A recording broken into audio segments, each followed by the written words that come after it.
let's just kind of check in on I'd like to hear what some of your thinking has been, because I know that you've been going over some ideas. And well, the first thing, a while back that I came around to, what I mentioned to you guys was about this term, sovereign science, and what that means to me, and why sovereignty has been such a big word in my life the past few years. And I know that that's a word that is used in the crowd that you hang with in the natural law. So whatever concepts I'm talking about that you want to chime in at some and apply it to what you know with the natural law and all the things that you study as well, that would be awesome to make those ties. I really love when, and I really look for where things are similar, where things overlap, rather than look at the differences between things. So I think that that's awesome. important. Yeah. And so this idea of sovereignty, because I feel like a very, someone who doesn't go with the crowd, someone who doesn't like authority very much. I think maybe in my younger years, I would have related sovereignty to that. But for me, over the past 4 years, has been more about emotional sovereignty and removing the programs that kept me in codependency that I learned from when I was younger. That's what I was raised with, a lot of emotional codependency, where I'm making somebody feel a certain way, and that's what I learned. So when I started to have serious relationships and children and whatnot, it was all about understanding where I end and the next person begins.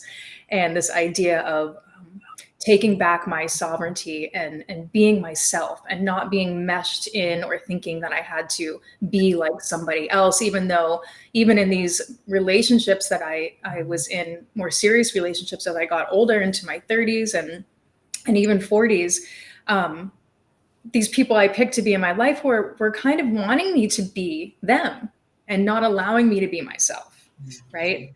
This idea of your opinion or your emotional experience or your perspective isn't as valid as mine, which, there's a term thrown around a lot now, but those are some tendencies of narcissism that are obviously rampant in this society for so many reasons. But I really found them playing out in my personal life, and I had to deconstruct all of that, all of the programs, to get back to this idea of sovereignty. And through this experience and other experiences layered on top of that, it's a science. And, Leslie, I first met you, I think, in Crossing at the Center for Spiritual Living, which teaches about Ernest Holmes. And I love that his books are the science of mind. And the similarity and the overlap that I came to with my yoga studies. So I've been a yoga student since probably 2000, 2001, teaching for 12 years, is that the Yoga Sutras, kind of like a culmination of a type of yogic philosophy, is also right in the front of the book. It's like, this is the science of mind. Awesome. I love that connection. All right. I think we're already in and have recordable material. So I'm going to go ahead and just call in the show, have Derek say hello, and then I'll officially kind of introduce you quickly, and we can just keep going with the direction you're already going. Okay. Yeah. Do you have any thoughts, Derek? Yeah, I'm gonna ask questions that pertain to what our channel is about. I'd like to know your observations and insights as to what you've noticed as like people who are polarized on the practices that you do and the philosophies that swirl around spirituality and in the yogi realm and all that jazz. And like how can we separate the true from like the fake and the pseudo and the pretentious, whatever kind of stuff. But yeah, to really be in alignment with that true sovereign being. Yeah, I like it. Cool. I know you can dig it, so yeah. We'll flow. I like it. All right. Well, hello, everyone. Welcome to Dissolving the Divide. We have another wonderful guest with us, Kavalya. Poirier, did I get your last name correct? Yeah. Poirier, right? Poirier. Yeah. Well, welcome. I want to say hello to Derek over there in France. Welcome. Yeah, bonjour. Yeah. Il n'y a pas beaucoup de Bonjour, poirier mon- chez moi, hein, mais bon. Yeah, really happy to have you on, Kavalya, Candace. That's how I knew you originally. Met you in person. It was really cool. Just y'all got a really cool crew, or just little congregation gatherings going on in the local town that you guys are around, up in the Shasting, Reading area. And yeah, I was really honored, and yeah, really loved hanging out with y'all. And yeah, so it's really cool to learn more about you and what you've been doing for a while. You're a yoga instructor. You do natal chart readings and that nature. So yeah. Thanks Yeah. so much. Thanks for having me on. Appreciate Totally. it. I always Yeah. love talking with you guys in person, even over the internet. We can do it. Yes, yes. And I really am glad to have you close by in person, and to be able to be inspired really by you, and work out together too. So it's all good. Oh yeah, So, no, yeah. Leslie and I build energy together. We get going in the morning sometimes. It's great. yeah, yeah. So I really appreciate you in many ways, but one is really how you are aspiring to really integrate knowledge and seek truth towards healing. And I think that today we're going to kind of venture into a variety of places, but I think we're really looking through an integrative lens to the self and healing, the mind, body, spirit in unity kind of topics. So please share a little about the things that you've been studying and the topics that inspire you, that you've been integrating. And yeah. And if you don't mind, I'm going to throw in some astrology references here and there, because we can even look at my chart if we wanted to, just as an example at some point, maybe down the road after we get through all this. But so yeah, healing and what I love to study. As everyone has grown up with certain conditioning and certain environments that maybe weren't exactly conducive to who we are. And who we are is really where yoga starts. Besides the movement of yoga, which I love, and the energetic practices and the breath work and even the chanting and all of that, I really appreciate so many aspects of it. Yoga starts with, who am I? And what am I? And I really think at like 13, maybe even a little younger, I started to just ask myself these questions. And I really had this deep curiosity of wanting to know things that were unknown. And it almost felt like a mental pressure. I know, just like, which I'll come back around to later. And I was like, wow, this is really interesting. So I just have always just found myself so curious. And as I got into kind of little spirituality, I grew up Catholic. It was a very big influence in my life, Bostonian, Irish grandparents and whatnot, and New England has some pretty rigid ideas of how things go.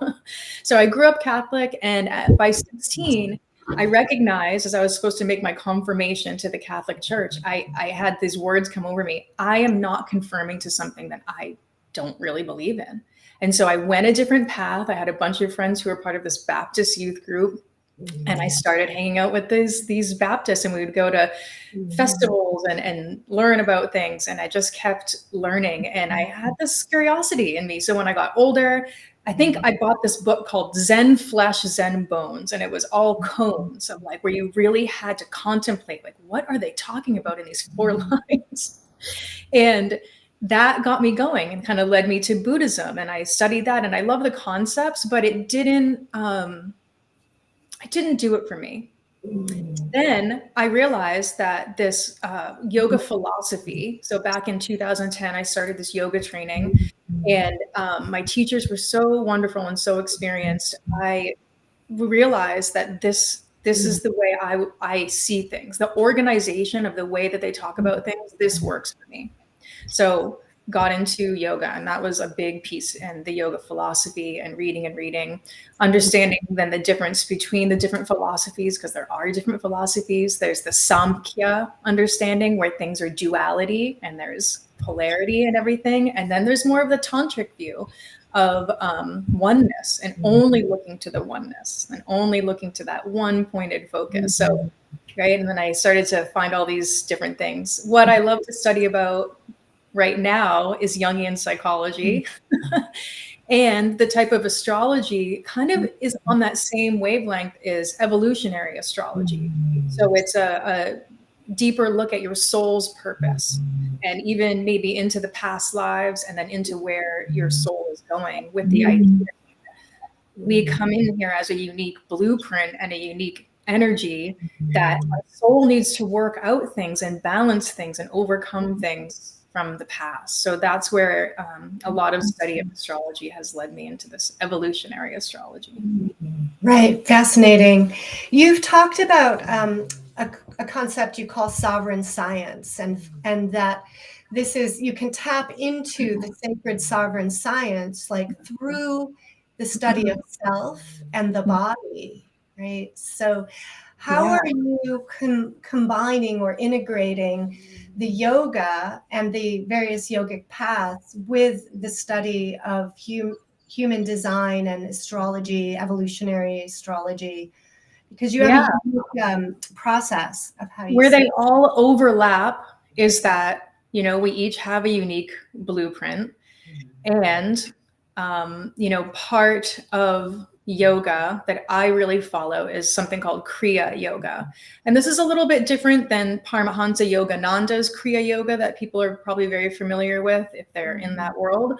And there's also a Kriya Yoga taught with Kundalini yogis, which is one of the yogas that I teach. But this Kriya Yoga comes from the Yoga Sutras, and it's tapas, svadhyaya, and ishvara pranidhana. And tapas are the austerities, as they're called, but they're the practices that build heat in the body, whether it's through breathing or moving or even just meditation. It's a yogic fire, and it burns impurities, physical, mental, emotional, right? So we're deconditioning in a way, we're burning impurities away. And then svadhyaya is scriptural study or self-study. And ishvara pranidhana is belief in a greater source, belief in God.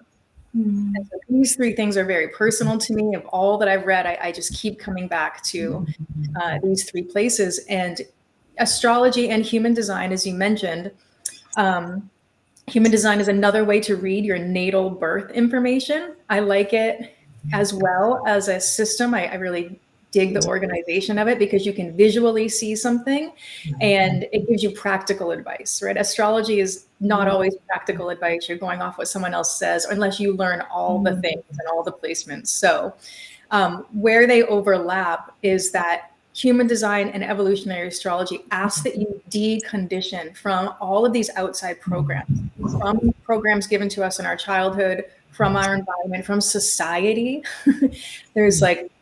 There's masks that they have asked us to wear that cover up our true self and our true essence. And so I think is a really big word that human design asks us to listen to our energy. What is your energy type? And in yoga, it's your life force. It's your prana, your soul in your body, which is also your intuition, right? Life force, soul, intuition. I don't separate these things. It's your energy in your body, and it runs differently, and it vibrates differently than another person. So coming back, just keep coming back to that soul essence of who you are.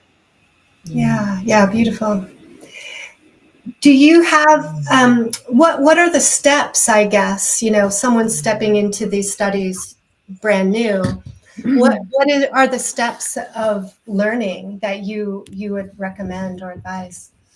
I see a really big disconnect in our society because we're so distracted. And because we learn through modeling, right? Literally mirror neurons. We learn from these mirroring from the people around us how to be, what to do. It's really about making space in your life to take away all the distractions. to put the phone down, to create space, to just be with yourself and just feel. And I know that this is the most challenging thing for people, is to put down everything. I mean, see everyone at the end of a yoga class, we do all this movement and they're doing it and doing it. And then they get to the part where they have to close their eyes and do nothing. And they're like fidgeting and twitching and looking at their eye watches. It's like, Wow.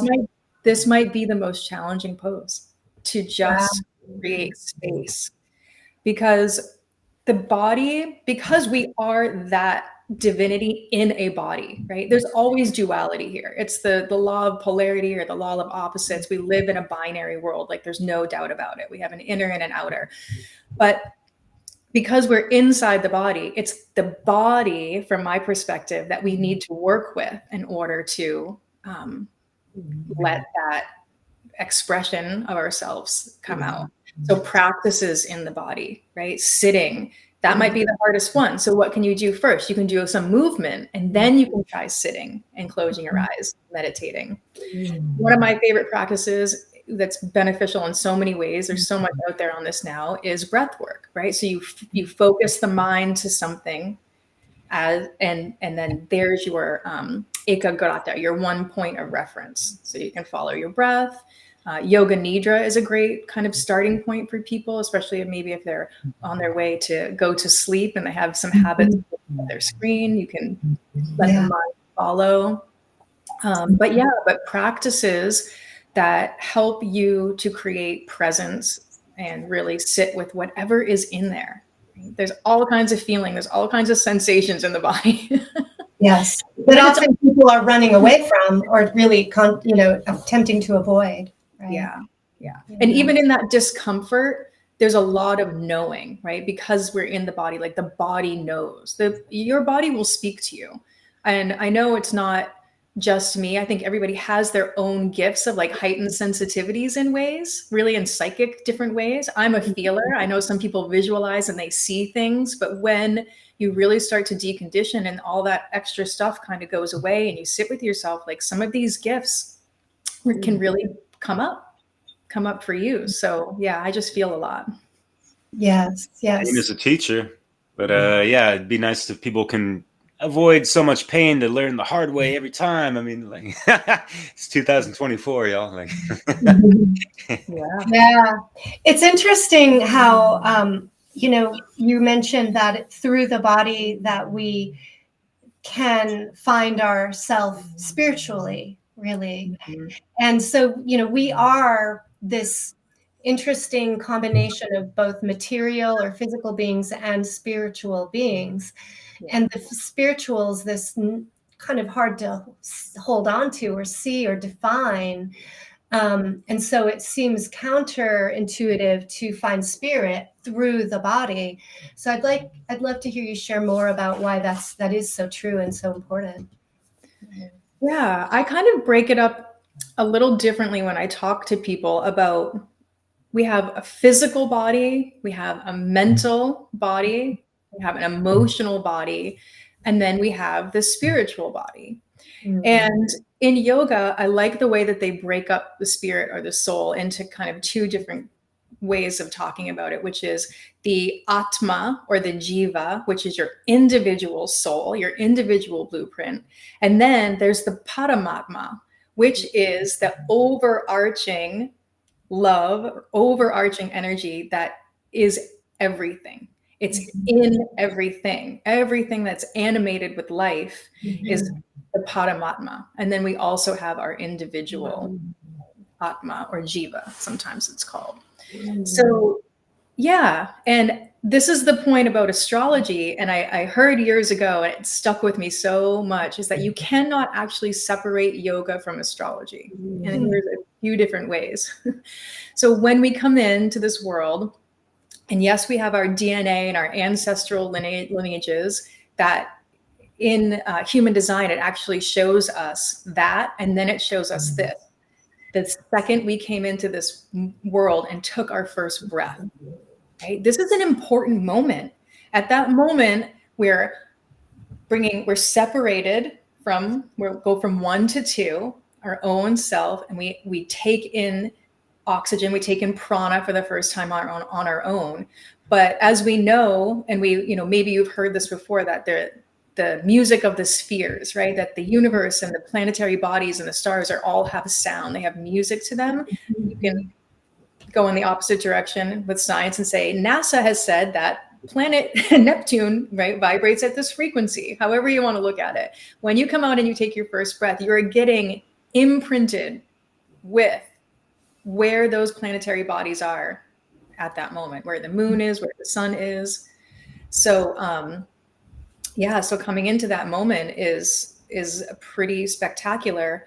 And this is why your blueprint starts from that moment. And this is why who you are. These energies are with you. I don't remember your original question, but I think that we're going in the right direction. Yeah.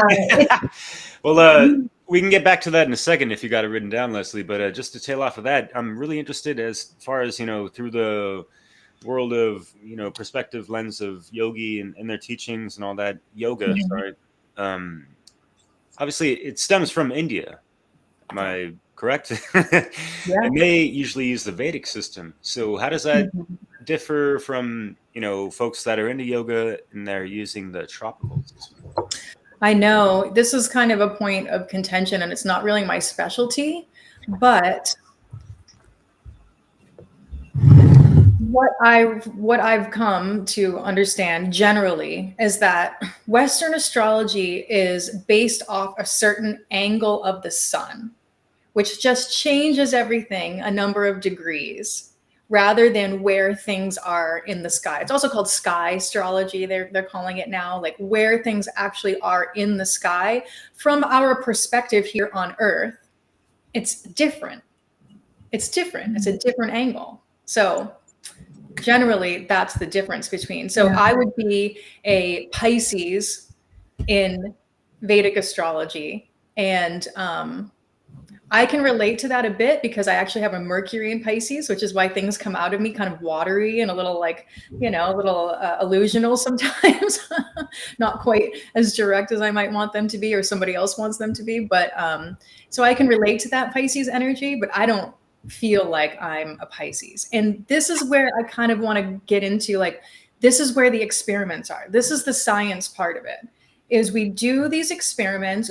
I'm very keen at seeing patterns, whether it's in nature, whether it's in energetics, right? Really everything I do and everything I talk about is all based in energetics. Like I said, I feel everything, I feel it deeply, and I can sense the difference between different energetics when I walk into a room or when I'm with a person.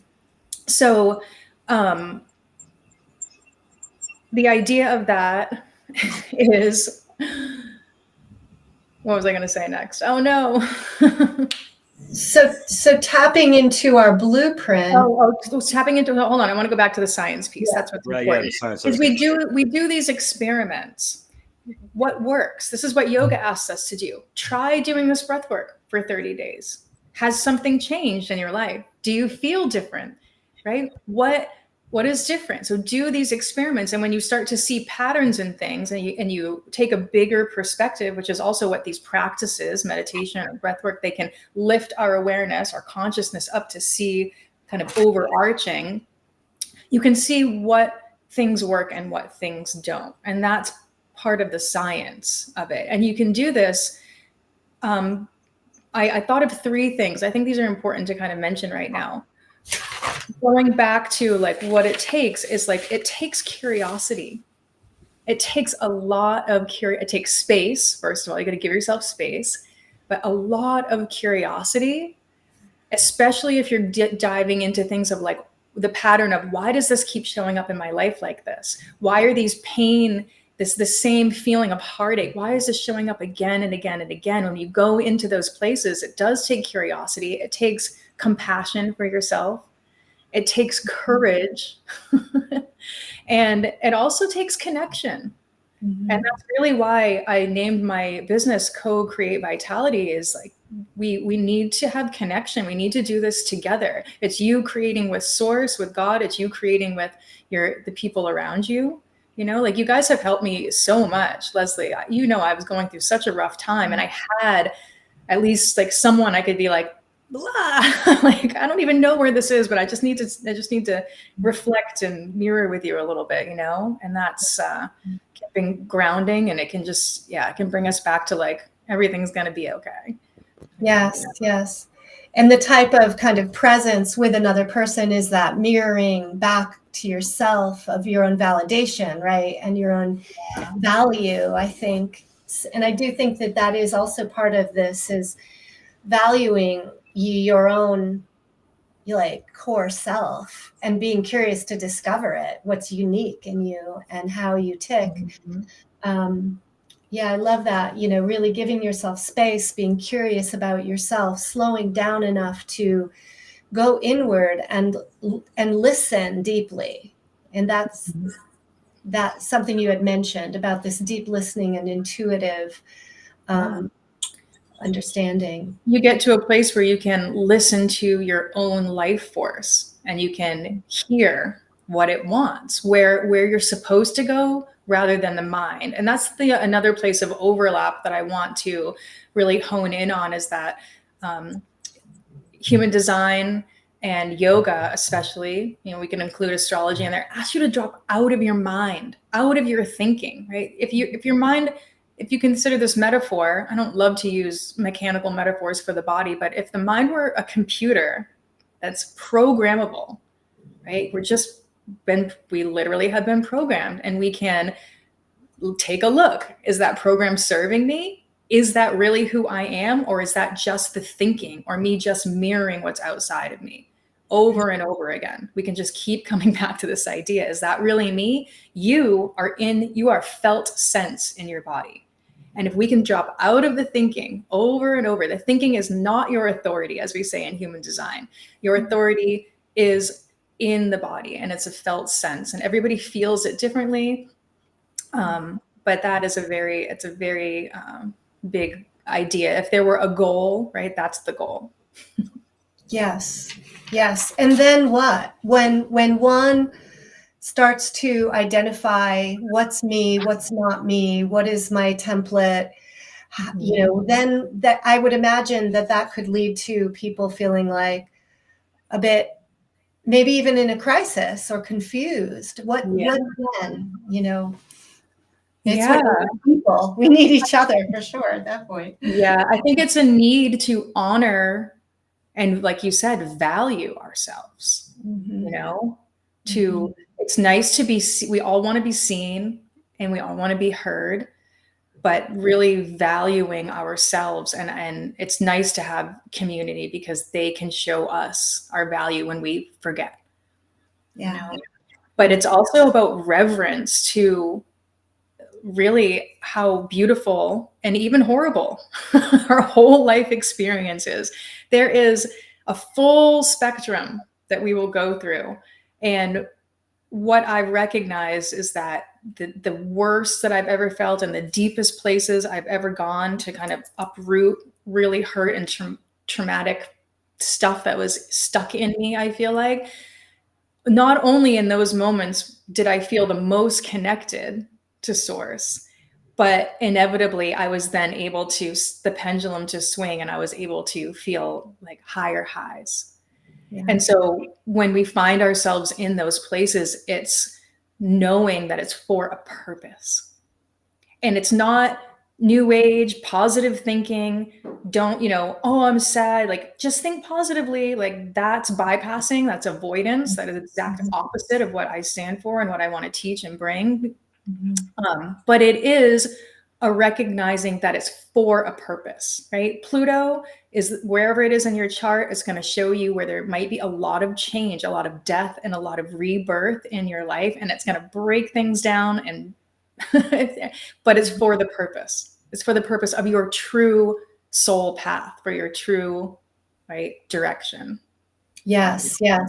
Right. Because this process of looking inward can and will most definitely bring up some discomforts, and maybe in a feeling of being lost or confused. And so there's an embracing, right? Instead of the tendency we often have of running away from that discomfort and medicating or, avoiding. This is really a path of sitting with and embracing to some degree. Right? Eric's laughing. Yeah, you know, it's We funny. even avoid hunger, you know? Hey, if we're gonna avoid that in like all the, you know, avoid all the pain and hurt and, you know, whatever discomfort, you're breaking the cycle of that true hero's journey, and you ain't gonna get to the point of, you know, redemption or redeem. You know, like Yeah. in that process, there is like the fall or whatever, and you know, building it up, and we all go through certain conflicts in life. Don't be, no, just kidding. There are I many really like the hero's journey tale. I feel like that's a part of our psyche that we can't remove. I mean, there's even some talk out there and some studies about how every movie that is produced and put out there goes through that same journey. And if the hero doesn't die on this page and this timing in the movie and then come back on this page, like our psyche doesn't even know what to do with that. We're so used to, it's so deeply ingrained in us and embedded in us. Anything outside of that, right? They're all B movies because we can't even, like, we don't even know what to do. It's not the right, it's not the right story. Right. That's an interesting point. Yeah. You had early on mentioned something about part of the yoga of burning out what's not true, what's not us. And it reminded me of the alchemical process that seems to also parallel or mirror that what you're talking about. Any comments on that? Very much so. When you say that, I think about that process of churning, right, and metabolizing things. This is where this idea of my favorite type of meditation might be contemplative meditation, where we take in an idea and we bring it in and we kind of churn with it and we sit with it and let that be the focus, right? And even though it's not the meditation where we're trying to quiet the mind, which meditation, the thoughts never go away. All you all don't have the wrong idea about meditation. The thoughts never go away. They might slow down, they might change, but yeah, that idea. I think when overall though, what I think of when you say that is the subtle blueprint of our body, which is the subtle energy and the chakras. So we have this base chakras, red, orange, yellow, root, sacral, and center of our body, ego, belly. And we need to kind of churn and move and burn through some of the stuff that's there, and the themes of those energy centers: survival, right, sexual relations, intimacy, who we are in the world. We kind of have to burn some of that away for that flame to come to the heart. And here we hit the element of air.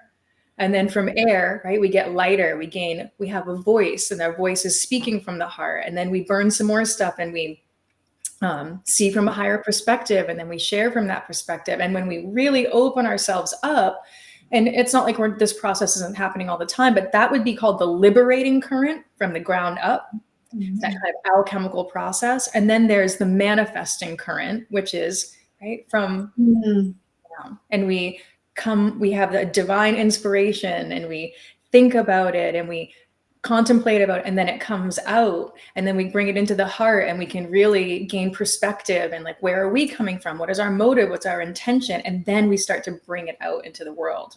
And root ourselves in our deepest, like, big connections to earth, and how we're operating and surviving with our feet on the ground. Yes, grounded. So this experience, now I want to take a moment just to say, like, I've done a lot of that churning and burning with days and days and days of Kundalini yoga. And I got so high up and out of my body that for 2 years, I was just emotional wreck. I was like a volcano, not a volcano in an angry way, but just like this, not knowing where my energy was, not knowing where I was. It was like so messy, all for a purpose.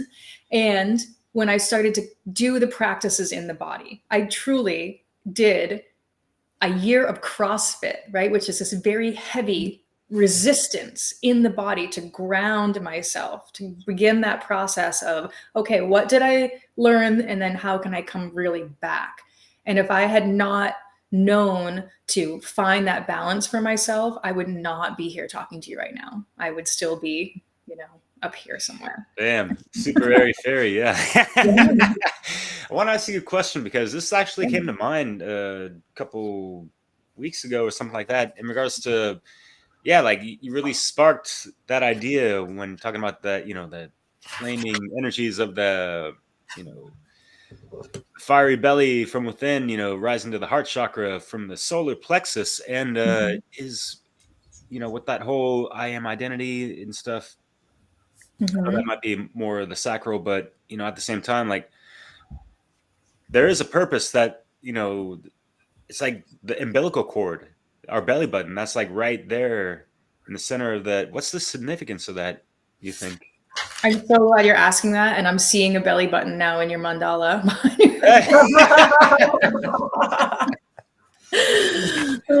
Patterns. Yes. Awesome. In Kundalini yoga, especially, they really talk a lot about the navel center and the subtle body anatomy in yoga, where our prana runs through our life force energy. This most subtle would be called nadis, right? Subtle energy channels running through the body, hundreds of them, thousands of them, 177 or 77,000 of them meet right there at the navel center. So if you see the Kundalini yogis doing, right, breath of fire, pumping the navel over and over and over and over, it's like a clearing for your ancestral line. It's what was connected previously to the person before, right? It's that area of connection. And I really related to that when it was talked about, because that's part of that breaking away and becoming a sovereign being on our own, right? And so the navel work, there's a direct connection from the third chakra, Manipura, to the third eye, the Ajna center. And as we work on your core, as you work on your sense of self, and yes, it can be a very physical way to do it, is very effective, right? This is what wakes up your consciousness. But how many people do we see all around us that have no sense of their own core? Right.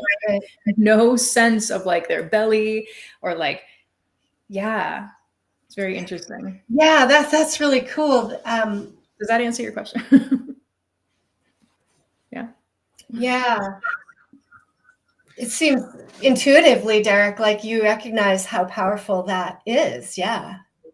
And it makes sense because that's where we're connected to our mother, right? In utero, the connection to the mother. And that's also would you say that yoga is sort of a feminine, is a feminine art or practice more so, or is it a balance of masculine and feminine practices? That's an interesting contemplation.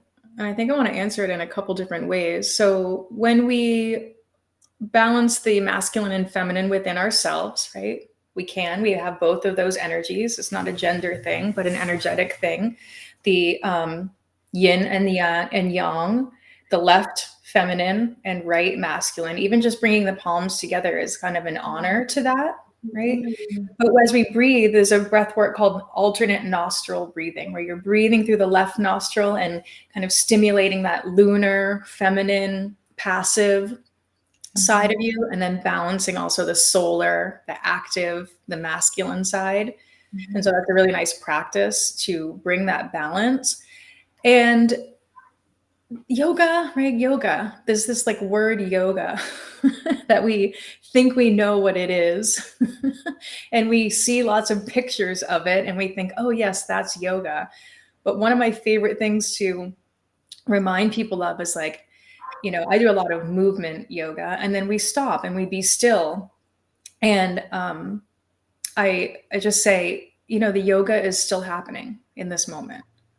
Mm-hmm. Yoga is still happening right now. So there is a very much a balance of masculine, active, and passive. And they refer to in yoga teacher trainings as sthira and sukha, which is like the steadiness in a pose, but at the same time, the ease of the pose.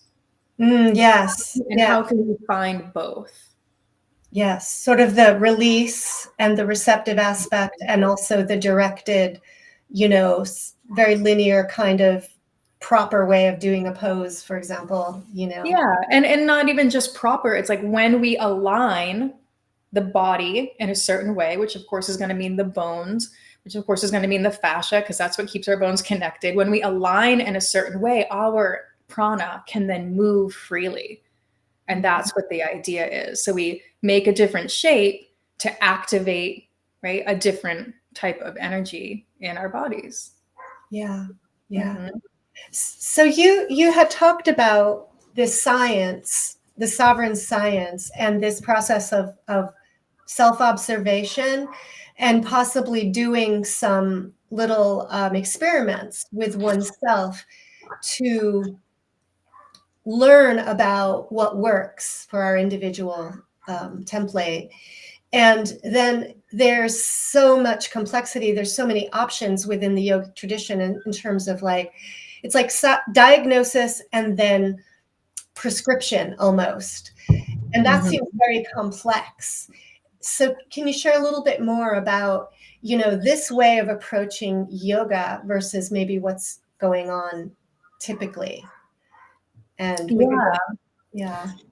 So I will get to the physical practice in a second, but maybe we can go in this direction too. And what you're reminding me of is more of what we were talking about a little bit before, which is about if we don't know where to start in our lives, and we don't even have a yoga practice, but we can be doing yoga doing anything. But let's say what feels sticky in your life.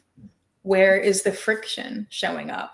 What feels painful still? What feels difficult? What feels hard? And then looking to those places. So I've dubbed myself the shadow work queen.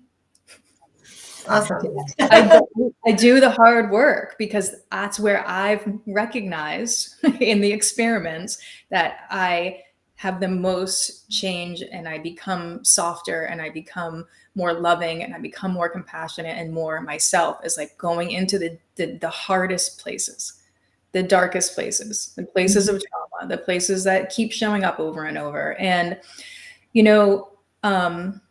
the archetype of Chiron in our astrology chart, Chiron is the wounded healer, which is another kind of story or maybe archetype we know of. And the reason why Chiron is the wounded healer in mythology is because he was accidentally stuck with an arrow and couldn't find a cure, was in pain and searched, and became this healer of herbs and this amazing knowledgeable person that anybody could come to as a healer, searching for all the remedies, learning all the things, but couldn't heal himself. So what that shows us is that the medicine is in the wound. And that's exactly what Chiron will point to in your natal chart, is your deepest wounds, right? And it could, depending on what house it's in, depending on what sign it is, it's just going to give you a pointer, like, hey, I could look here.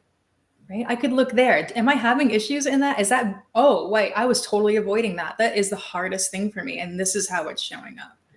So that's how we can kind of use the visual of a natal chart or the visual of human design to kind of point to a little bit of shadow and then contemplate, oh, how is that showing up in my life? So yes. And, go ahead. Oh, I was going to go on. If you want to talk about that, we can. But onto the physical yoga piece is, yoga, that word again, it means so many different things. And there's so many different types of yoga that are outlined in classical yoga philosophy, right? You can be a bhakti yogi, you can be a devotional yogi. That's definitely where I see myself. You can be a jnana yogi, which is like just studying the knowledge. You can be a karmic yogi, where your actions are that austerity or that kind of burning through your karma. You're just devoting everything you do in the hand to God all day, whatever it is you do, even in your work and raising children and whatnot. And there's these different types of yoga. And then there's, well, where did the physical practice of yoga come from? And really, it developed out of people being uncomfortable when they sit down in their bodies. So then, okay, you do a little stretch, right? Oh, okay, now we open up the hips and now I can sit longer. I can sit better to kind of get into that space of connection and truth, right? Where we're not being distracted and there's not all kinds of stories and Maya or the illusion that's feeding our minds, but we're sitting with the truth of things. And then it started off, well, then of course it's going to develop into teachers. Well, the lineage that I have found myself in my first training is from the lineage of Krishnamacharya. And he lived in the early 1900s. What I love about him is that he taught individuals. He didn't teach group classes because yoga, that prescription that you mentioned, is going to be different for each person at their point in their life, the season of their life, what they've been through. Like, it's going to be different for everyone. So to have this kind of blanket yoga class, I can see why, even though it's frustrating, it has turned into a blanket yoga class of exercise for people. I can see how that progression works in this modern sense. And it does have benefits. Any of us moving in our bodies and breathing, right? It does have benefits. But it's also about, like, where is the teacher guiding you? Is the teacher guiding you to look through the lens of yoga, or is the teacher guiding you to go deeper or bind underneath your arm when you're not even in alignment, where the prana can't even flow, you can't even breathe, but you should get to this pose because this is where we're supposed to go. So there's like all of this, all of this. It's ego. It's ego based. So from Krishnamacharya, this is kind of important to know about yoga history. Three very important teachers came out of Krishnamacharya. BKS Iyengar of Iyengar Yoga, which is very well known in the West, and then Sri Patabi Joy with Ashtanga Yoga. And they both came from the same teacher. I wonder why they show up so differently, because they're different people. They were taught in different ways. Everybody needs a little bit of a different teacher, and Krishnamacharya really knew this. So then we have this Ashtanga, which is you do these poses in this order the same way every single time.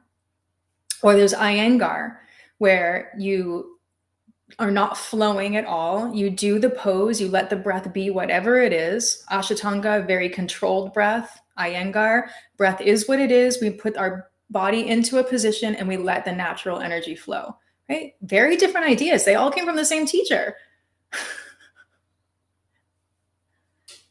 Yeah, that's fascinating. And I think you've also evolved in your own, practice and individualizing the physical practice of yoga too. I'd like to hear more about where your practice has gone. Yes, I've done those types of yoga. The third type of yoga that came out of Krishnamacharya was from his son, which is known as Vini Yoga. And Vini Yoga is much more introspective, and it is still this idea of moving, connecting the breath and movement together, because that's going to give the mind a place to focus. And then we're not in the past, we're not in the future, we're not in the past. It's connecting that life force in the body by moving the body with the breath simultaneously. And this is a wonderful meditative practice. I've taken so much from all three of these lineages. And then this is more from Southern India. From Northern India comes this idea of Kundalini yoga and a more tantric view of yoga, where the subtle body is of focus. We're still working in the physical body, but the subtle body comes more into focus as working directly with the energy centers, or directly with what they call our psychic glands. Right? Mm-hmm. The pituitary gland, the pineal gland, our higher faculties.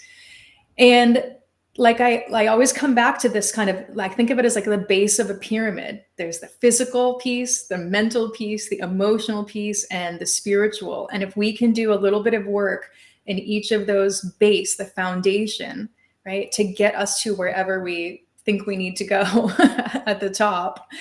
A little bit touching into all those. So I feel like that's what I've drawn from. It's like, I love the physical aspect of yoga. I love contemplating what are emotions and do they need to be there or not, and dealing with my own emotions. I'm an emotional being. It says so right in my human design chart, which I just already knew about myself. And then the energetic piece, right? That's the emotion. And then the mental piece, like, can I develop that observer quality where I'm seeing my thoughts? I'm taking a step back, realizing that the thoughts are still going, but I'm back here. Mm-hmm. And then the spiritual aspect, and Kundalini yoga touches a lot on the kind of devotional or the bhakti aspect of what are we devoting our energy to, and what is our higher belief system. Yes. Yeah. That seems very important to ask. What are we devoting our energy to? Yeah. And also, as far as like people, looking to get into yoga and, potential students, it depends sometimes, like they might have, the wrong idea or over expectations and all this stuff. And that can kind of ruin like the moment to moment experience. And I'm kind of curious as far as, you being a teacher and, with the students and observations that you've seen, what are people struggling with as far as like grasping whether the concepts, mentally, emotionally, metaphysically, or just like physically, what's hard for them to follow, I guess. I think that this term you've probably heard of before, monkey mind, shows up. It shows up with like the mind bouncing in the past and the future, anywhere to avoid the present and what you're feeling right then in that moment. Because what's always present with you is always your body and always your breath, right? So you'll see people just like all over the place, because they're not, that you say right leg, they lift the left. I used to do this stuff all the time. So there's that aspect of the monkey mind jumping around. And then there's the monkey see, monkey do. Oh, I want to do that pose. Yeah. I saw something and I want to do that, rather than having it be like an internal, like, I want to feel a certain way. I want the relationships in my life to feel smoother. I want to develop a more quality of self-love. And I think that people don't really they might have touched in on some of these like joy and bliss and like self-love and really feeling deep connection at times, but they don't really have a basis for it to even contrast or compare. They don't know what they're looking for. They just want to feel better. So movement and breath and exercise is where I meet people, right? They're coming in and I just meet people where they're at. And then I sprinkle in a little philosophy, like, yeah. Why are you here today? Yeah. Develop some awareness. Yeah. It highlights that external versus internal focus, where generally people are focusing externally, looking at, someone doing this fancy pose and wanting to be like that, and that develops a competitiveness. Do you see that competitiveness in the yoga community? It's everywhere. I mean, every, successful Instagram yogi you see is doing big poses. And that's not necessary.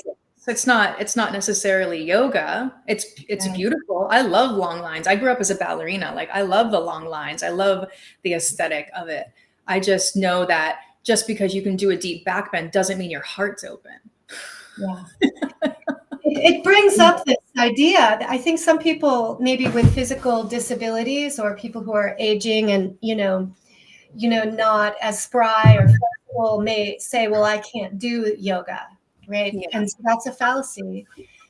It is. It's another place that our ego shows up to make us small this time. Instead of too big, it shows up and it makes us small. Like, I can't do that. And I've heard that so many times, and it's like, well, if you're not flexible, that's right. That seems to be everybody's goal. I want longer hamstrings. I want to be flexible.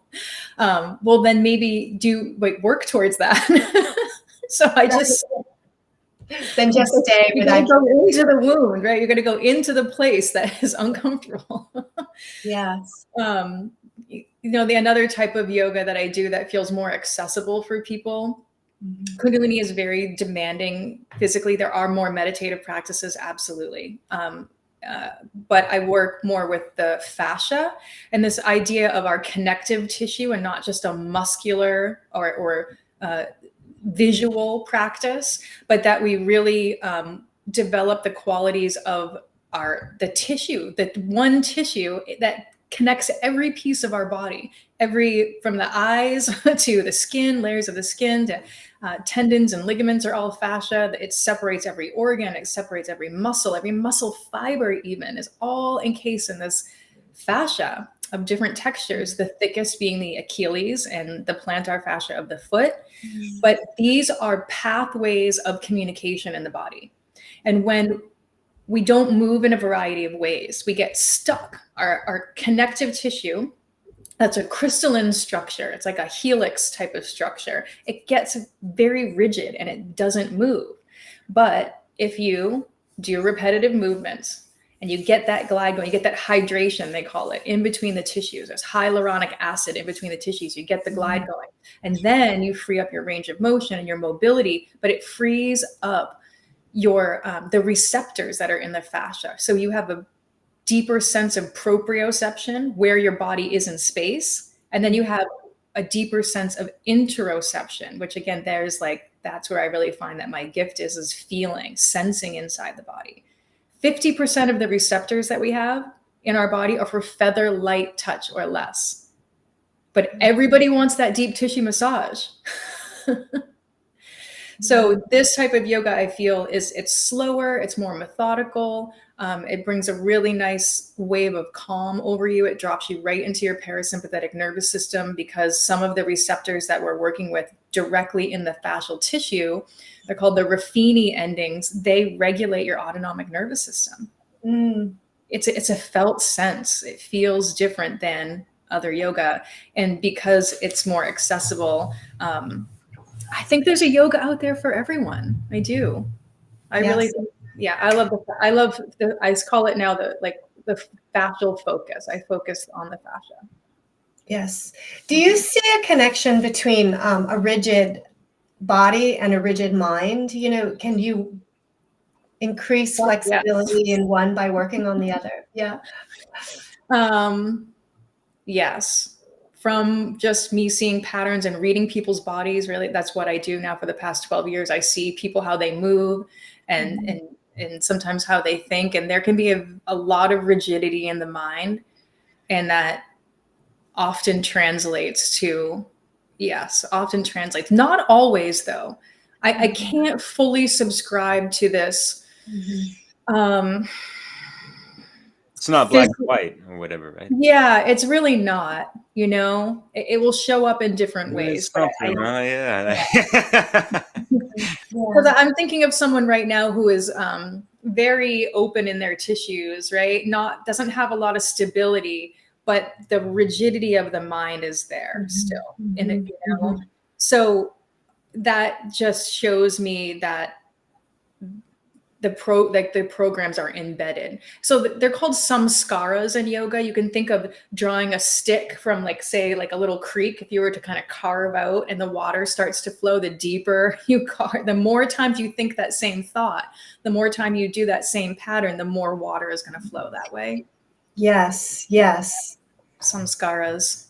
Yeah. Speaking so that's of a tough one. But no, I like that. And just, the whole idea of, stretching and your body might be, it's getting out of the comfort zone or whatever, like extending and all that stuff. And you can correlate this to the mind as well. And as far as shadow work is concerned, of getting uncomfortable, Yeah, totally. In that same way, it's like sitting in that discomfort a bit, Yeah. The other thing about the fascia, real quick, is that the first time I took this very particular class, this fascia yoga, or they call it myofascial yoga, was I had been on vacation. I'd been riding around in a truck and being pretty more sedentary than I usually am. I took this class and I was so clear for the next 24 hours. I was like, wow, I've never experienced that in this like grounded way. I've experienced it in the like, let's do a bunch of breath work and get ourselves high way. And great, everything, you know, seems great. But this was a different sensation. It was a grounded sense.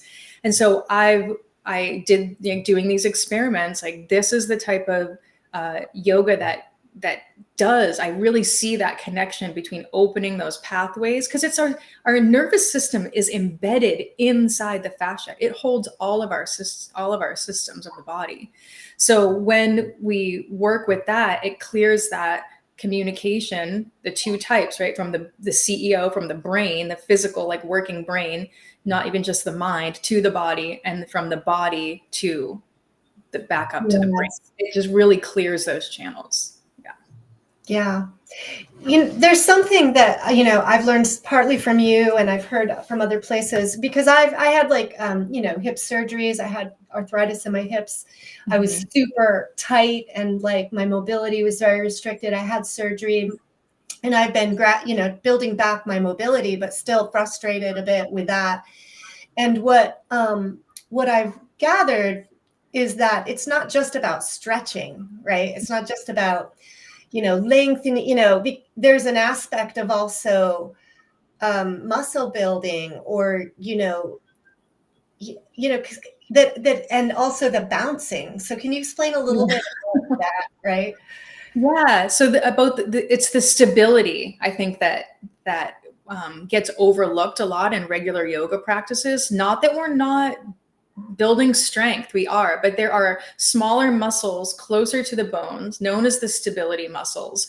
And when we're just working the larger muscle groups, right, we don't necessarily have the awareness of really how to place our bones, and the stability muscles help us place our bones in a specific way. So like for instance, in the hips, we're not grinding the femur bone into the hip socket, right? That's when we keep making the same repetitive motion over and over, and then you have no cartilage left. That's when the hip socket will need to be replaced. So there's particular things that we can do to strengthen and stabilize from the inside, from that foundation, right? The bones, the structure, and then extend out from there, right? And then learn some bigger movement patterns. So that's the one thing I love about the lit yoga that I share with you. It's LYT, lit yoga, and it starts from the center, always, from the deep core, from that connection to yourself, from the third chakra. It's like,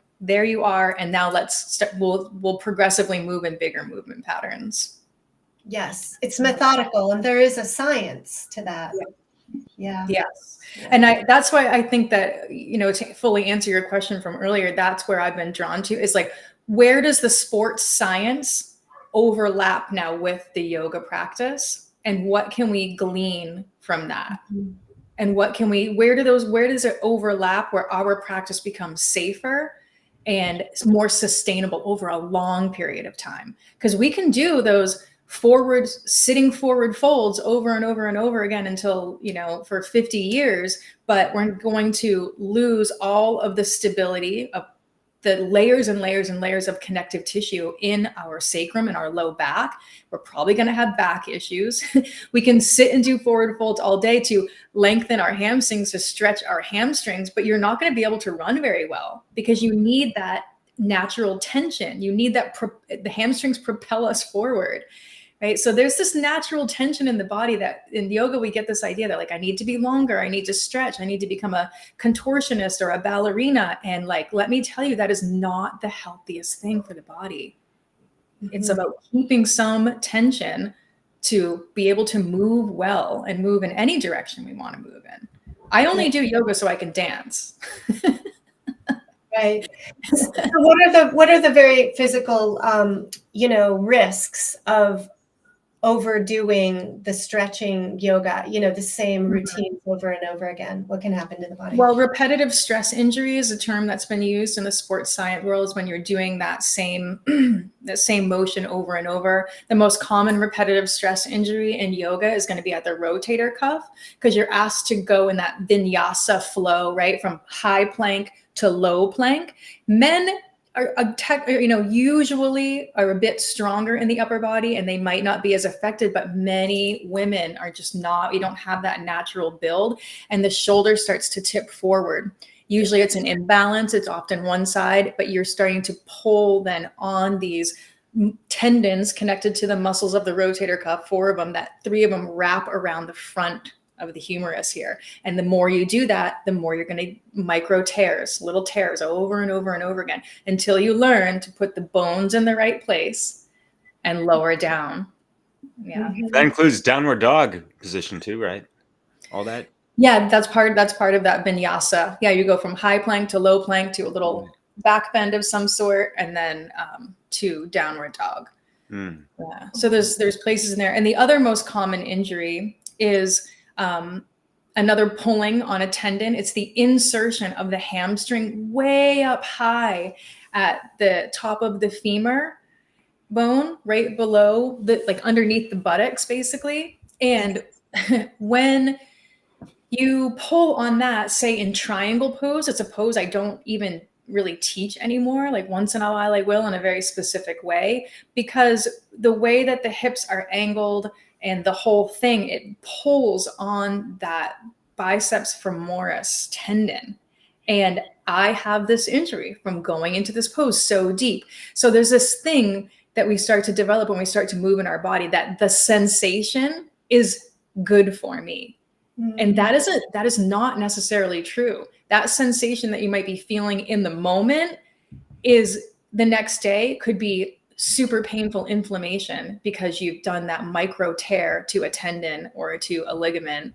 And we just kind of keep going for that sensation. I've done it myself. I'm like, oh, the sensation, it feels so good in the moment. And then I'm wrecked for a week. So that's what happens when we don't develop that like internal awareness, and we're focusing more on the outside, as we don't know, we start to not know the difference between those subtleties. Damn. Speaking of focusing on the outside, what's the deal with, some of the, spiritual fashion shows going on with, these grandiose, yoga poses that are really hard for the, even like the intermediate person to do, and let alone, factor in all these, health issues that could occur in the future, especially if it's a repetitive thing and all this jazz. And so, yeah, just kind of bringing it back to, I've noticed there are people that, want to cling on to anything as far as, outside of the mainstream and whatever mystical, spiritual, all that. And that's not to downplay any of that. It just seems that sometimes people have this approach, like they're going to have, just like they just want it for like the ego identification thing, and not really truly, integrate the proper principles and teachings to just better their lives and others around them, type of thing, Yeah. I mean, I think a lot of motivation is driven by our ideas, people's idea of success, right? If they do the experiment, right? If I do this pose, if I put out a picture in this way, I get more likes. Therefore, I get more dopamine hits. Therefore, I get, it might start to become a little addictive. Yeah, really checking ourselves. It shows up in different ways, but in that kind of big pose, like showy way, I mean, that's what gets the attention. And if you want to build a business, sometimes business coaches will even say to you, oh, well, you do the things that get the attention. Don't be authentic.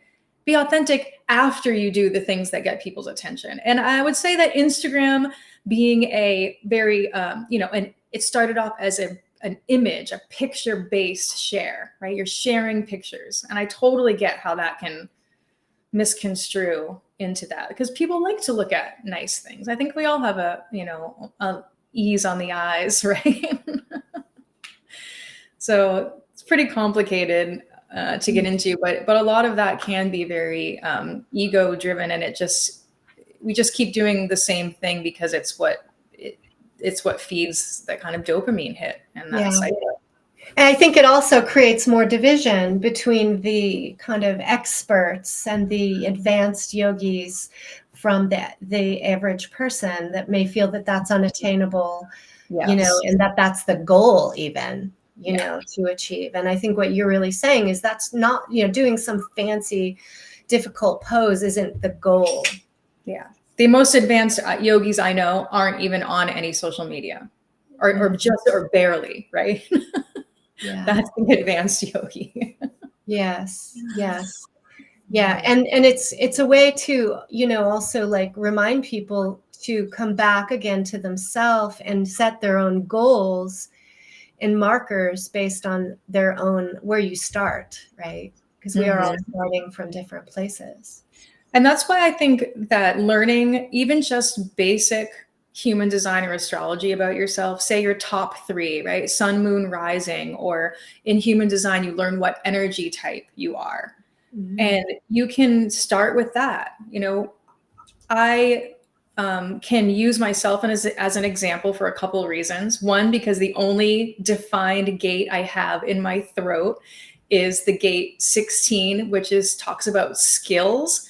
And it's also about enthusiasm. It leads to the channel of mastery, but I can only speak from my experience. If I sit here and I say to you, I believe, or it's not heard. I have an energetic that I'm working with, and this is how I've done the experiments. If I frame things in this way, right? I've mastered these skills. I've had this experience. I'm received. I'm heard. So in human design, I'm a generator. And a generator has their sacral center defined. It's a picture you would see on your chart if you were to see it. Leslie has it too. And this is our center of response. And first of all, it means that I have consistent energy. It's like the battery of the body, just like the dantian in Chinese medicine or the sacral center. This is like where we hold and can store energy. And I get up every day and I do the things. I tire out, the battery drains, I go to bed and I do it all again. Not everybody has this consistent access, right? Everybody has a different energy type. And even just knowing your energy type, you can start to work with kind of shaping your life and doing the experiments and oh, does that work better for me? Yeah, it does. Why are you laughing? Do you want to know your energy type? Derek has Energizer Bunny type. Yeah, I got too much fire to burn with the wind behind it and all that jazz, including the sun, moon, and rising. So yeah, it ain't so surprising, but anyways. So just working with the basics of just knowing a few things. So everything about that sacral center for energy types who are generators or manifesting generators, there's many calculators out there. You can just go put in your birth date and your time and your place and find your human design. It's about responding to life.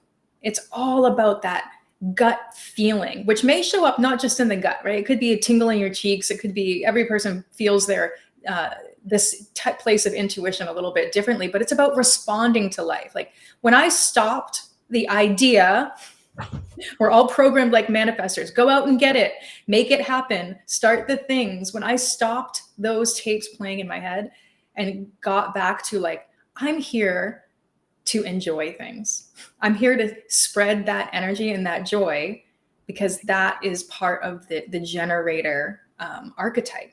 I'm here to respond to life. And I stopped thinking I had to go out and do. And now I just, honestly, 4 years into this experiment, I just sit back and wait for things and everything I need comes. I don't have to have, what happened is I dropped out of the worry.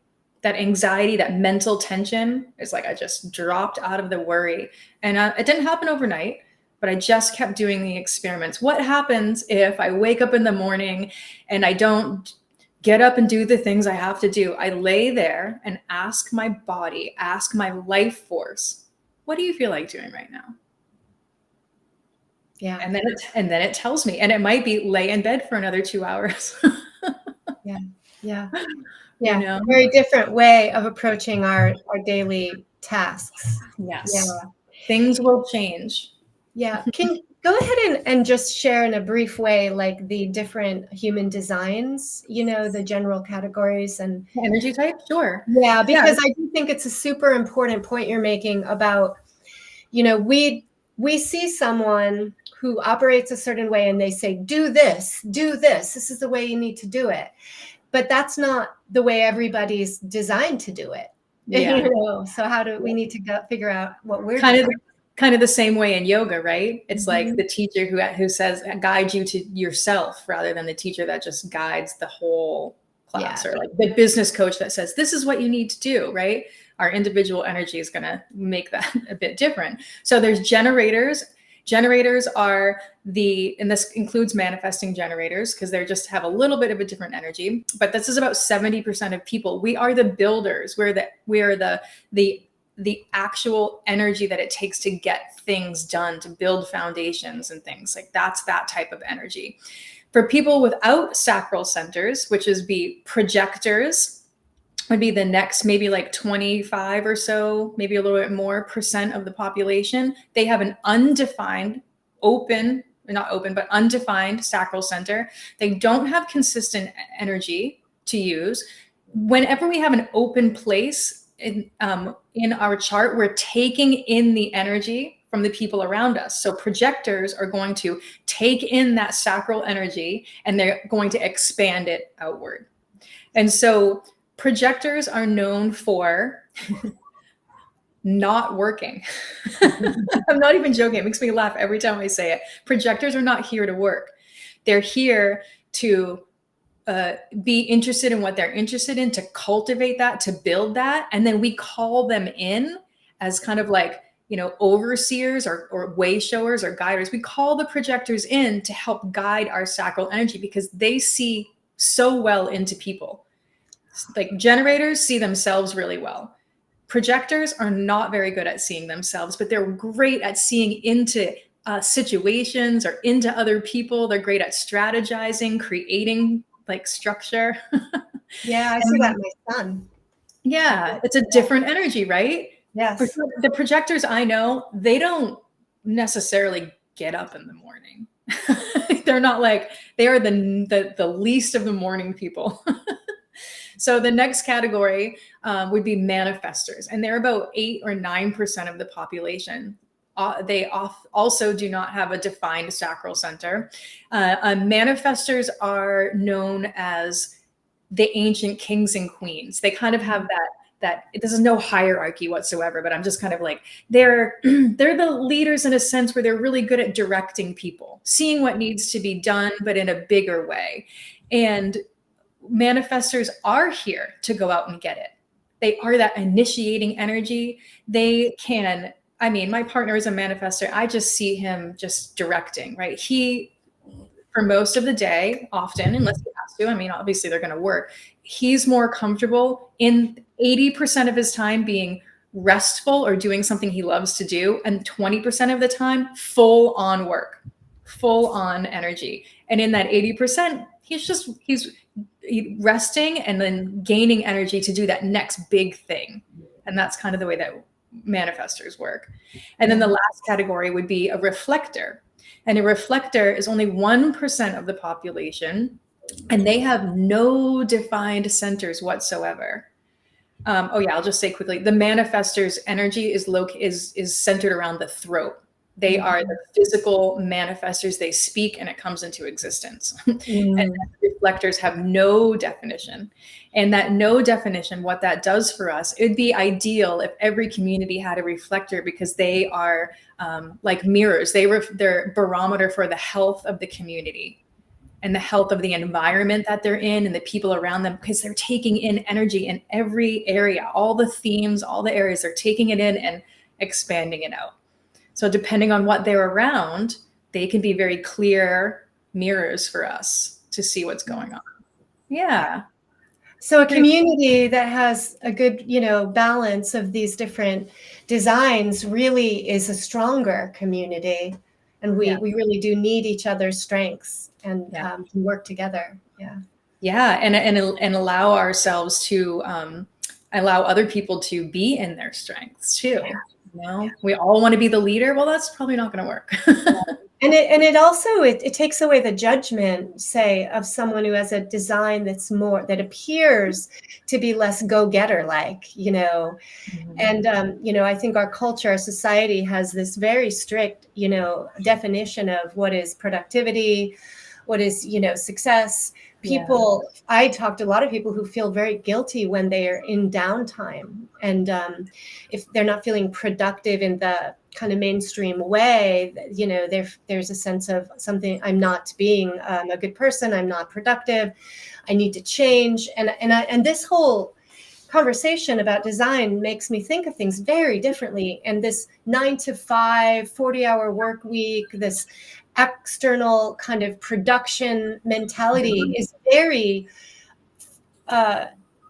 it's almost like anti-human. It's taking us out of our actual true design, and keeps us from really knowing ourselves and expressing our full potentials. And there's a lot of it's guilt that comes up when we're resting, when we're giving ourselves that space, right, to know ourselves, space to feel what is my next move, what do I really want to do. Yeah, it's guilt that comes up, and I've dealt a lot with that. And also from growing up Catholic, right? There's a lot of that imprinting, like you should feel guilty about these things, especially when it comes to rest. And then, you know, the 9 to 5 working is that generators, we have, and manifesting generators, we have the energy to do that, right? We have the energy to get up and do the things and do the work every day. Work is not the issue. But what we're here for is to do, most of us, right? There's a couple channels and people, and I'm not going to get into details, that have a more evolutionary push, which is challenging for them. But generally, we need to do what lights us up. Because if all the people who are undefined are taking in our energy and amplifying it, they're going to take in whatever energy we show up with. So if we do what brings us joy, we really dig into and spend our time doing what lights us up, we're changing the attitude of the whole thing. If we're going to the 9 to 5 and we're miserable, well, that's what we'll have to offer. Yes. So, Yes. If you tap into this and start experimenting, some big changes can happen. It's a challenge, but I'm seeing the rewards and the benefits, and the people around me too. I've given a lot of readings now, and it brings me a lot of joy to help people find their purpose in this ways. Yes. Very, very cool. Yeah, that's awesome. Real quick, think about your question, Leslie, whatever, but it reminds me of them good old Paris days when, you know, I took the metro for about a good couple years, and just seeing all the long faces, you know, yeah, I went to work with all the people, you know, from morning to sunset, whatever. But I was like grooving in my headphones, like, what? Why all the long faces, man? This is life, you know. Enjoy that shit. What the hell, you know? What else are you gonna do, man? Mope around for fucking what? But yeah, Leslie, what's good? I love that attitude. Good one. And there's a certain courage, really, that this takes when we discover our design to then take action to bring our life, external life, and our lifestyle into congruence with that. And I think that that's really essential. You know, part of this clearing out that which doesn't serve us, which isn't true, is going to mean disconnecting and maybe making big lifestyle choices. And when we do that, and we can connect in with principle-based living as well, you know, the natural law principles, then we have, like, I think, a great power and momentum to work together and create like a much more healthy society. Yeah, I think the principle Steel society, what? The principle, living by the principles. Is tie in with the Kavalya, with, you know, regarding, you know, the science of sovereignty. What I like to also call the science of life, as far as like natural law, cosmic law, karmic law, and all these things that intertwine with, you know. So yeah, I'll let you, you know, unwind and, you know, rewind what we talked about earlier. But yeah, cheers. Yeah, the sovereignty piece. We're all so unique and wonderful and beautiful, and we should allow ourselves to be our our unique design and not think that we need to dress like the next person or act like the next person. Yeah. And you started to say something about the principles, you know, and, you know, principles indicate first things that are true, things that are always there that we can turn to. How does this concept of principle operate within what you've learned? Right. So where I'm drawn to with that question is, if we are not all on the same set of principles that we've agreed to, where does that morality come from? And I think it comes from inside, internally. And if we are able to deeply listen, we know right from wrong.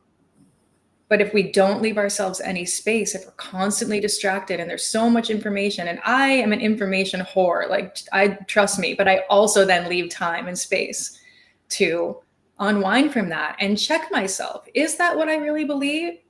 Is that what I think? Is that resonate true with me and my experiences? Or am I just naively kind of taking it on as that's right? There's a lot of woke agenda out there that I don't really get this, people following people, and they want to belong to something, and they want to be unique. And I love that idea of being unique, but what are they really following? And I'm not sure that everybody knows.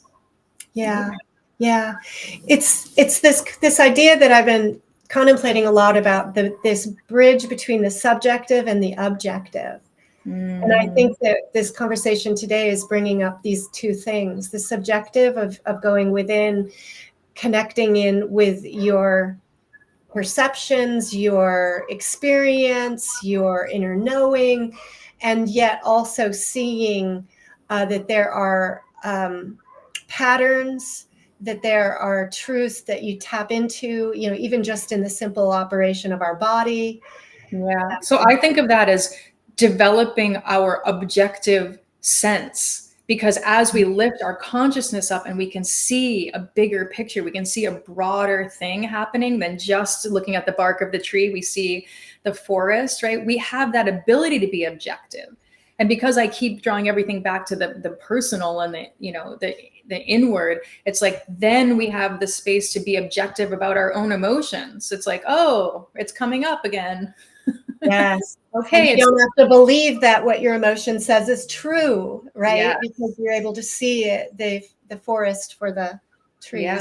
Yeah. Very many times, because I've developed this quality of objective witnessing myself, I recognize that I feel a certain way, and then I attach a story to it, and I guarantee that I know the story was from the past. It was a similar feeling of hurt or whatever I was going through. I'm just attaching a story to it.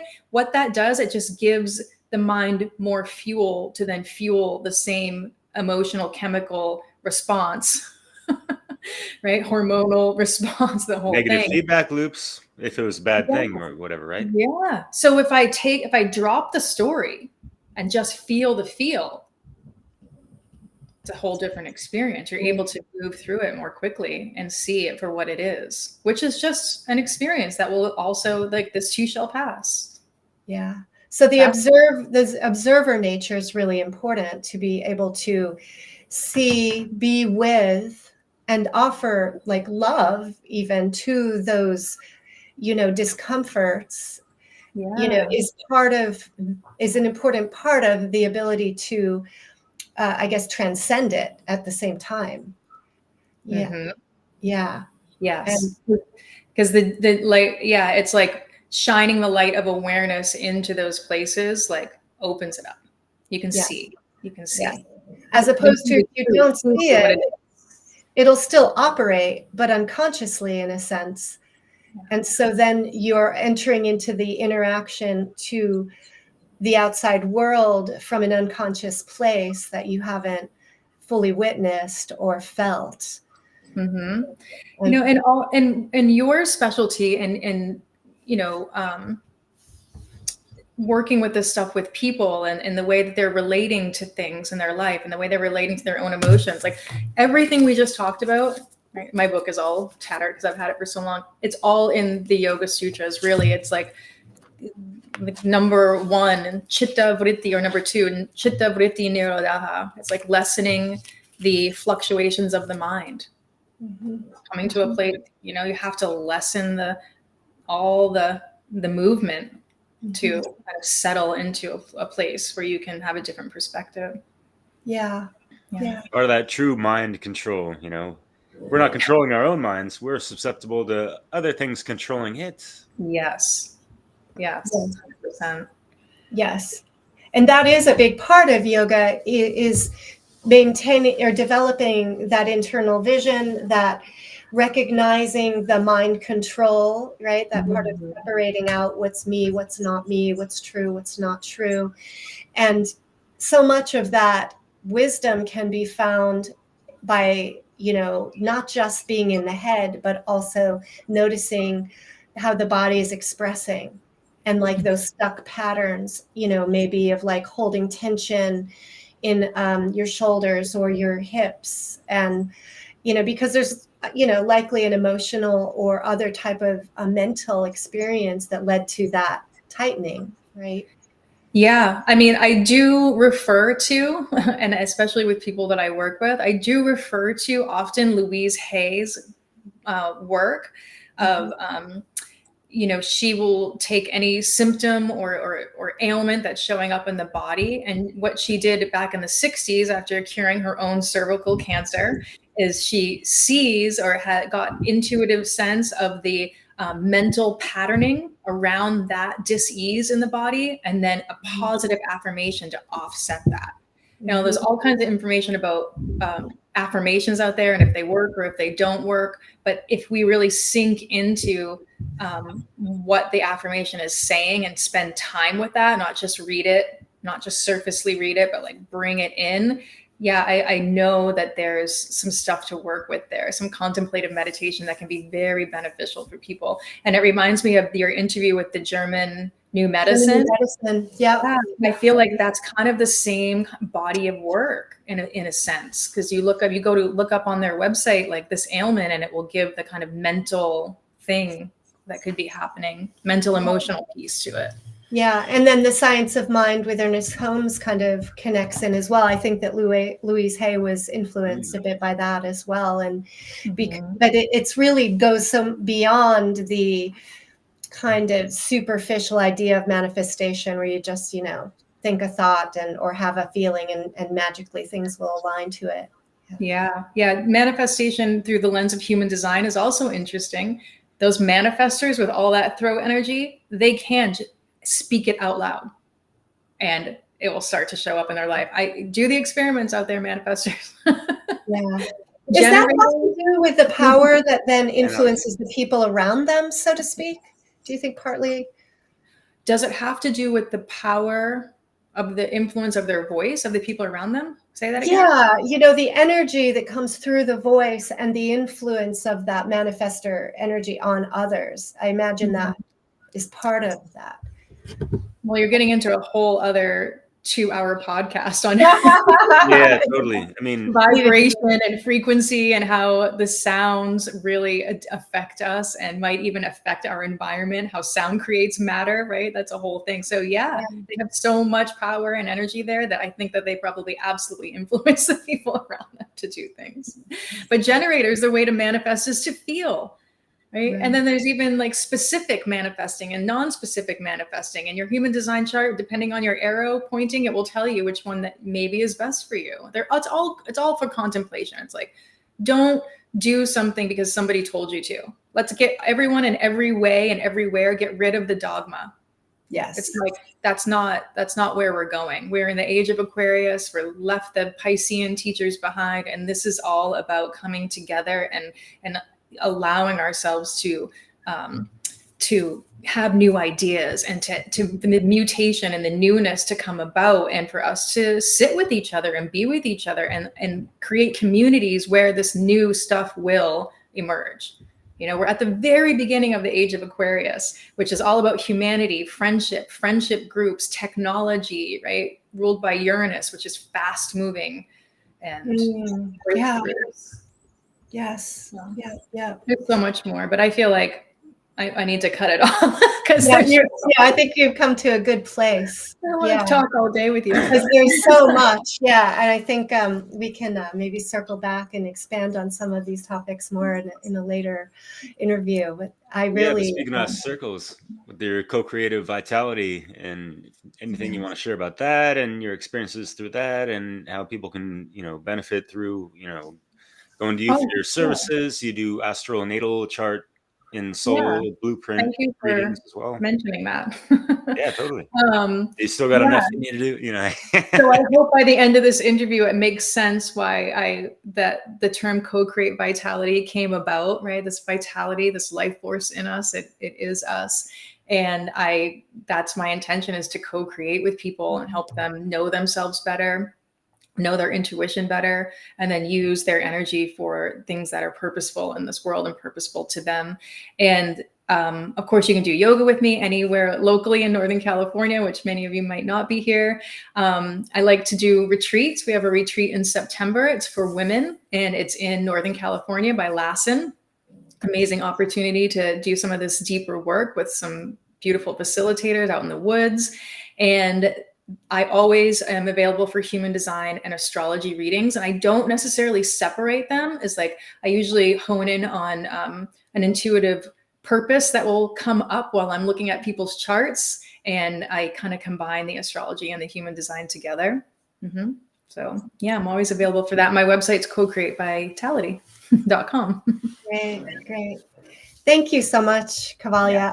I always feel like I'm connecting dots and gaining understanding, when you share your information, what you share from your heart and your mind, the knowledge base that you have and your ability to integrate information and embody it. Yeah. So you're a great inspiration to me. Thank you. Thank you so much for letting me share. I appreciate you and share from my heart too. I love you both. Yeah. Much love, Kavalya. Yeah. Okay. Well, we'll talk soon. We'll talk soon. And thank you everyone for listening.